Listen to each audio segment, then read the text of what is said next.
Senator Marco Rubio sits on the Senate Foreign Relations Committee, knows also this industry way too well. Senator, great to see you. Thank you. Your thoughts that 4 of them are Tajiks, and you just pointed out to me that they said they're attacking Christians, not Russians. Yeah, that was the statement. When ISIS puts out a statement, they said that we killed Christians. They didn't say, you know, and to them, that's to the West. They've always hated Russia. They hate Iran, too. And but I think what's important for us, beyond this horrible tragedy, which is what it is the fact that it took 4 people for this carnage. We've had 9 million people come across our border. 9 million have come across our border illegally, and it only took 4. And no one can tell me that of the 9 million people that have entered this country illegally, there isn't a really high probability that at least 4 are members of an organization like this, especially when the FBI director himself confirmed to me in an open hearing of the Intelligence Committee that they are very concerned about a trafficking network that is linked to terrorists like ISIS, who basically traffic in people for money. It's a business for them. But you're telling me if you own a trafficking business, you're not going to use it to try to get terrorists in the United States? ISIS would love to do what they did in Moscow here in the United States, in multiple places if they could. And the sad part about it is ISIS was wiped out. At the end of the Trump presidency, ISIS basically was not a functional entity, a handful of guys in caves, you know, trying to figure out who was going to get the camel for the day, you know. And now these guys are basically back and operating inside of Russia, inside of Iran. We gave a heads up to Iran that still blew up, gave a heads up March 7th about a concert hall and everything. It still blew up. You wonder if we have a heads up here, and if that's what we're hearing when you have all these officials say, I'm really concerned, it keeps me up at night, including the head of the Border Patrol, Jason Owens. Watch this. We're at, closing in on 1 million entries this fiscal year alone. That number is a large number, but what's keeping me up at night is the 140,000 known gotaways. That is not part of that tally. That is not part of that tally. If we don't know who is coming into our country and we don't know what their intent is, that is a threat, and they're exploiting a vulnerability that's on our border right now.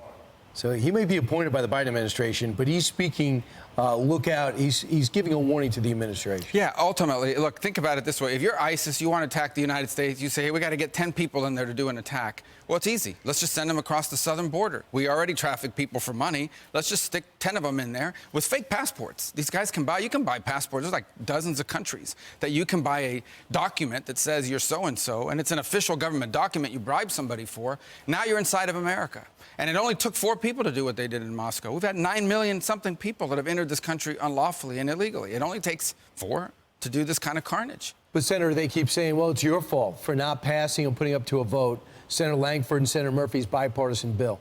That bill wouldn't have done anything to stop something like that. That bill would have allowed border agents. They were going to hire a bunch more of these asylum officers who would now have the power to give people asylum at the border without even a review from a judge immediately. And they would have also qualified to get a work permit immediately.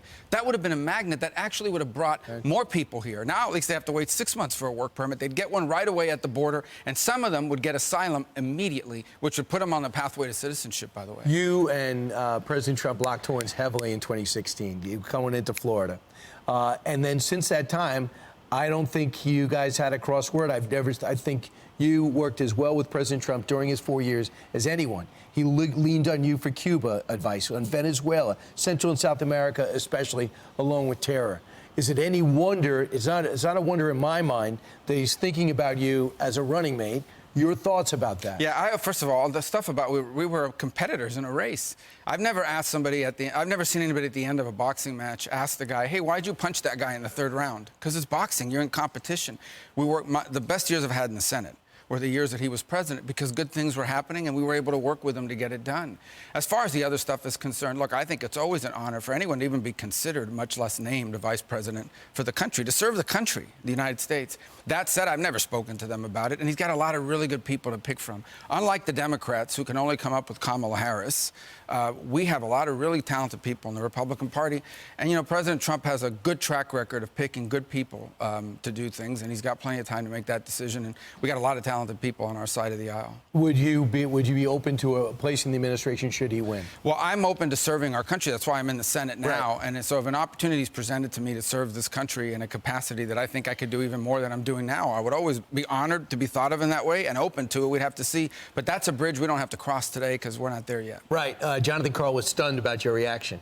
about On ABC. You know, Yeah. again, these guys. I mean, at the end of the day, I think the view is that the president doesn't even deserve to have a vice president or anybody else. They've tried to delegitimize President Trump on everything. Right. They don't think he deserves lawyers. They don't think he deserves anything. He doesn't deserve to be on the ballot in their mind. Well, I'm glad you came in, Yeah, Senator. thank Great you to for see having you. me in. Thank Thanks you. so much.